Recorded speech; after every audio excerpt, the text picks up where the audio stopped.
अस्सलाम वालेकुम dear viewers and students, हाजिर हुए एक और टॉपिक के साथ जो कि है हमारे साथ disorders of nervous system. Nervous system में हमारे साथ क्या क्या डिसऑर्डर्स है, तो आप लोगों की बुक में दो डिस्कस की गई है। एक है हमारे साथ एपिलेप्सी, दूसरा हमारे साथ है पैरालिसिस।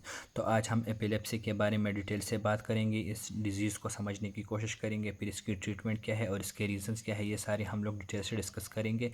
ये है unit number 12 coordination and control का बायोलॉजी है, ग्रेड 10 का केपी गवर्नमेंट का टेक्स्ट बुक है। वीडियो को लाइक करना ना भूलिएगा और आप लोगों से एक रिक्वेस्ट है कि आप लोगों के जो भी मसले हो, जो भी आप लोगों के कन्फ्यूजन हो, कमेंट सेक्शन में मुझसे ज़रूर पूछ लीजिएगा और अपनी राय ज़रूर दीजिएगा और चैनल को ज़रूर सपोर्ट कीजिएगा। हम आप लोगों के लिए इस तरह के लेक्चर्स लाते रहेंगे।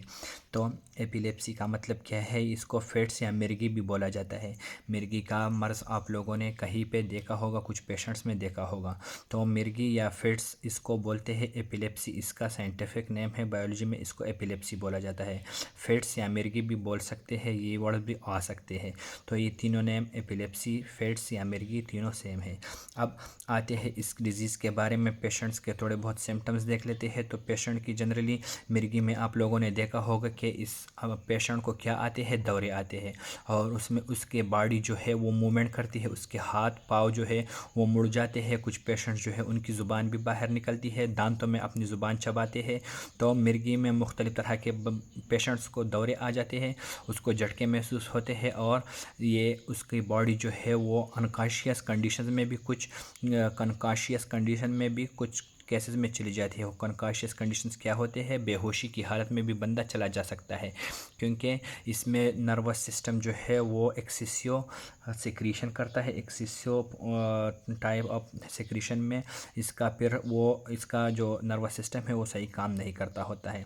अब आते हैं इस डिज़ीज़ की काज पढ़ लेते हैं। तो ये जनरली हमारे साथ किस वजह से आता है, ये हमारे साथ जेनेटिक डिसऑर्डर्स में जनरली आ जाता है। तो यंग एज में अगर किसी को आता हो तो वो जेनेटिक डिसऑर्डर्स में हो जाता है, या अगर ओवर एज बंदा हो, मतलब 40 से 45 के बीच में हो, 35 30 से ऊपर हो, मतलब एजड बंदे हो यंग एज में, तो ये जेनेटिक में आ सकता है।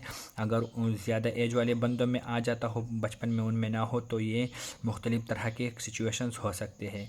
उसके हेड में कोई ट्यूमर की वजह से आ सकते हैं या हेड ट्रामा की वजह से भी आ सकते हैं।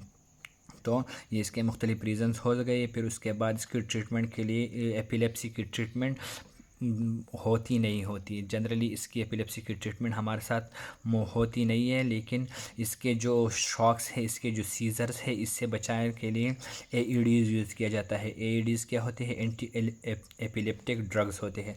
और ये क्या काम करता है, ये पेशेंट के जो दौरे आते हैं, पेशेंट को जो झटके आते हैं उसके कम करने में पेशेंट की मदद करता है। मतलब वो सीजर्स या वो जो झटके हैं वो उसको कम आते हैं या नहीं आती है, उस मेडिसिन वगैरह को, उस ट्रीटमेंट को यूज़ करके, उस ड्रग्स को यूज़ करके तो आते हैं। और एक और बात कि ये हमारे साथ एपिलेप्सी क्या है, एपिलेप्सी हमारे साथ फंक्शनल डिसऑर्डर में आती है। यहाँ पे लिखा हुआ है फर्स्ट स्टेटमेंट में, एपिलेप्सी हमारे साथ एक फंक्शनल डिसऑर्डर है नर्वस सिस्टम का।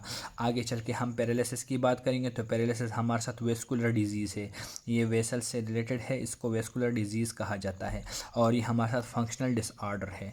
आते हैं बात करते हैं इसकी थोड़ी बहुत थ्योरी देख लेते हैं। तो एपिलेप्सी, फिट्स या मिर्गी क्या होते हैं, this is a type of functional disorder of the nervous system. ये नर्वस सिस्टम का एक फंक्शनल डिसऑर्डर है। इसमें क्या होता है, in which suddenly excessive discharge of nerve impulse takes place from the brain. यहाँ पे ब्रेन में क्या होता है, excessive discharge of nerve impulse होता है, मतलब नर्व इम्पल्स बहुत ज़्यादा एक्सेसिव अमाउंट में ब्रेन से निकल आता है। द एबनॉर्मल बर्स्ट, तो ये हमारे साथ एबनॉर्मल बर्स्ट होता है क्योंकि एक्सेसिव डिस्चार्ज होता है नर्व इम्पल्स का। तो इस एबनॉर्मल बर्स्ट की वजह से क्या कहता है, of nerve of impulses from neurons which cause the body to behave strangely are called seizures. तो इसी हालत में फिर वो पेशेंट क्या करता है, इस एबनॉर्मल बर्स्ट की वजह से उसका बिहेवियर कुछ स्ट्रेंज हो जाता है।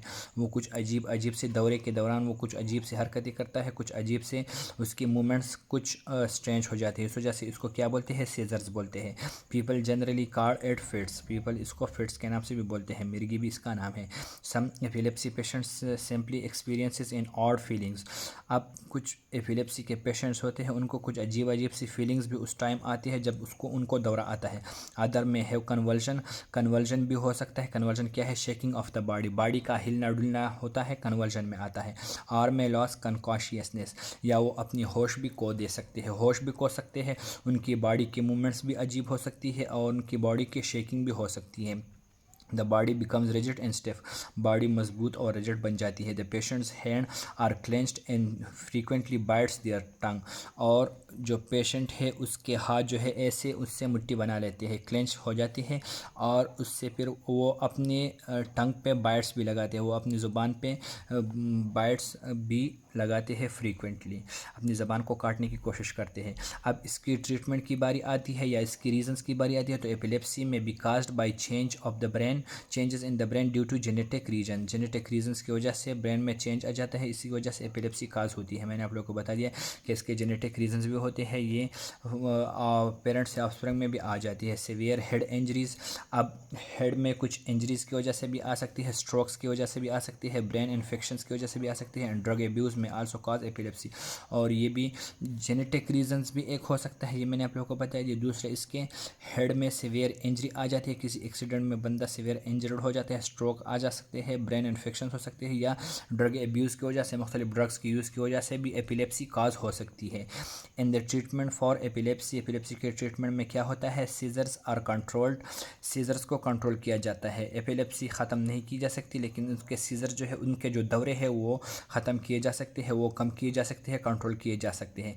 Anti epileptic drugs, anti epileptic drugs की सिंपल फॉर्म क्या है, AEDs, anti epileptic drugs, DS मतलब drugs, are used for the treatment of epilepsy, epilepsy के ट्रीटमेंट के लिए AEDs यूज़ की जाती है। AEDs do not cure epilepsy, मैंने आप लोग को पहले भी बताया था कि ये AEDs क्या करते हैं, ये एपिलेप्सी को क्योर नहीं करते, but can prevent seizures from occurring, लेकिन सीजर जो है, जो दौरे है, जो झटके है, वो अकर होने से प्रिवेंट करती है, बचाती है उस पेशेंट को उस दौरों से, उन सीजर से।